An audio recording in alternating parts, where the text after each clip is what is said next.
and a sandwich lease. A sandwich lease is what I'm looking for, either that or getting a deed. I love sandwich leases because I'm getting a monthly cash flow, and I've probably got a chunk up front, and I'm probably getting a chunk back if and when my buyer ever cashes me out. At the very least, I'm getting debt pay down. Is there any reason why you guys can't go out and get yourself 20 or 30 free houses and just collect rent and let the buyers, tenant buyers, pay them down until the mortgage balances get so low, one day you wake up and you got $2 or $3 million worth of equity in properties that you never bought to begin with? What's wrong with that? Not a thing. You can buy them anytime you want. And I'll tell you guys, this is a writer downer. If you think you're gonna stay in the deal, especially on these properties that are highly leveraged, why don't you lease option them for the full term of the loan, not 10 years? And I promise you, the seller will lease option it to you just as easily for that as they will 10 years. 10 years is crap I made up.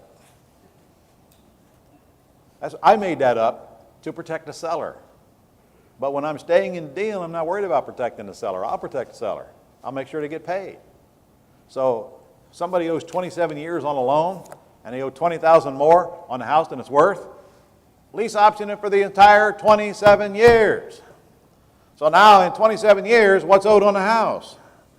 Nothing. Now what's your purchase price? Nothing. And at the very least, you sell it somewhere along the way, you've got a lot of equity that you built into it. Again, our goal, stay in the deal, not get out of the deal. Ron, almost every deal that we've done, we've gotten the remaining term on the loan. Yes. So we're not giving our tenant buyer a balloon payment on it either. We're putting them in for the full remaining term if we're assigning it. And if we're staying in the middle, we're putting a balloon in it though. You know what? I know you told me that, and I really got to thinking about that. And I said, I don't want to put these sellers in a position to where they're giving over control of these houses to tenant buyers we don't even know for 25 years. Mm-hmm. And in fact, the tenant buyer takes control of this house and they can't, I know in 10 years the debt's going to pay down, so the equity is going to come back, which is our pitch to the seller. I also know that the value probably is going to go up, so that there's plenty of time there for anybody, regardless of their credit, to get it cleaned up and get ready to buy way before the end of that 10-year period. I figure if they can't do it in 10 years, they don't need longer than that. And guess what? The buyers don't care. 10 years is a lifetime to them. They don't, that's so far off, they don't even care about the rest of the deal, at least in my experience. So I put the 10 years in there to protect the seller. Again, though, that's because I wasn't staying in the deal. All right, let's move on. We're going to take a break here shortly. Is the lease option business worth your time? Probably not. Probably not. Probably shouldn't give up your day job.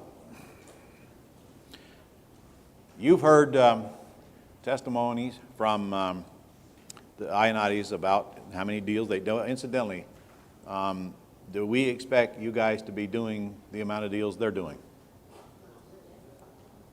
Yes. No, I do not. And I'll tell you why I do not.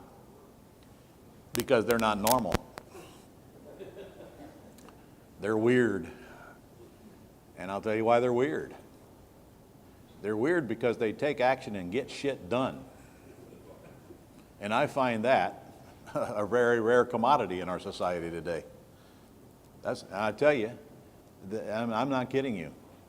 Most people just will not do what it takes to get where they're at and go through the pain that they went through. And I can tell you for a fact, you're not going to get where they're at without going through pain. It's going to take time. It's going to take grief. You got hurdles to overcome. You got people trying to steal your dreams. You got people coming at you, tell you how foolish you are. You got cash flow problems from time to time. You got all these things that are inherent in any business, and most people just aren't strong enough to get through it. They cave in first chance they get and go hang around with whiners and losers and make all the excuses why it's all Obama's fault. So they are weird. They're not normal. However, do you need to do the kind of deals they're doing to make this thing worthwhile? Huh? What if we just set our goal to do one of these deals, one of these control with ownership deals a month? How about that? With a profit of, say, $5,000 in it. Would $5,000 a month to make any dent in anybody's budget in here? How many of you could use an extra $5,000 a month? All right. And of course, you all know what's going to happen when you start getting the $5,000, don't you? Yep. Greed will immediately set in. And you'll be convincing yourself, well, if I can do one, I can do two. And self will agree. When you and self have this discussion and you realize how little bit of pathetic work you put in to get the $5,000. Well, maybe I can put in a little bit more pathetic work and not do anything a little bit more and get $10,000. And next thing you'll know, you'll be doing 2 a month. Or do you think that they actually started first day out of the box doing 10 a month? No, absolutely not. So you're going to progress at your own pace, and this is worth whatever you say it's worth.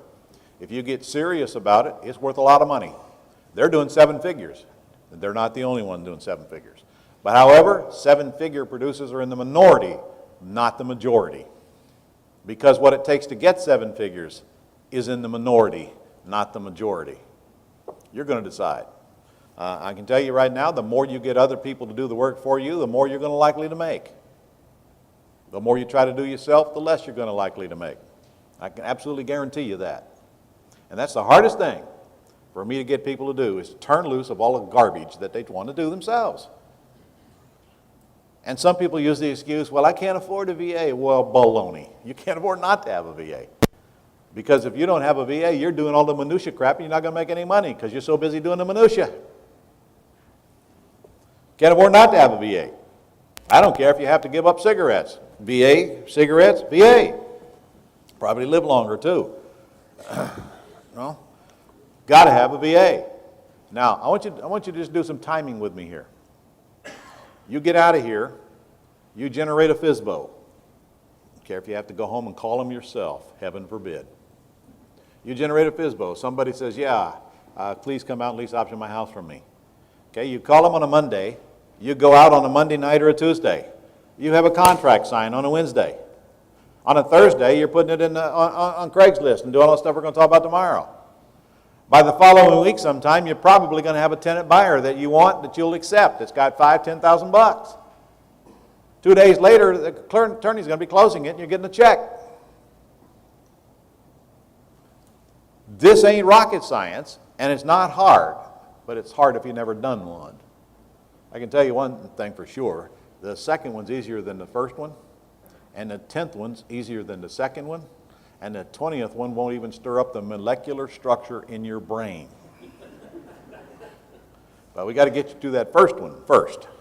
And that's the hardest deal you're ever going to do, is that first one.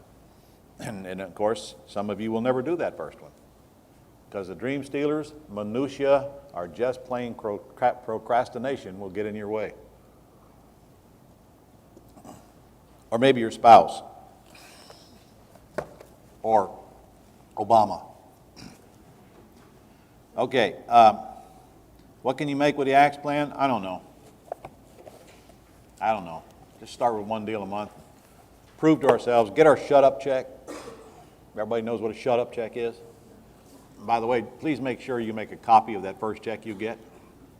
And if the attorney wants to wire you the money, don't let them. Tell them, no, I want a check. Because you can make a copy of it. And you ought to put that check on the wall in a frame and call it shut up check. And then when people come and sit with you in your office and they start, wah, wah, wah, wah, wah, hey, look up there. What's it say above that check? There's the preponderance of evidence that I'm right and you're wrong, moron. Get out of my face and go away.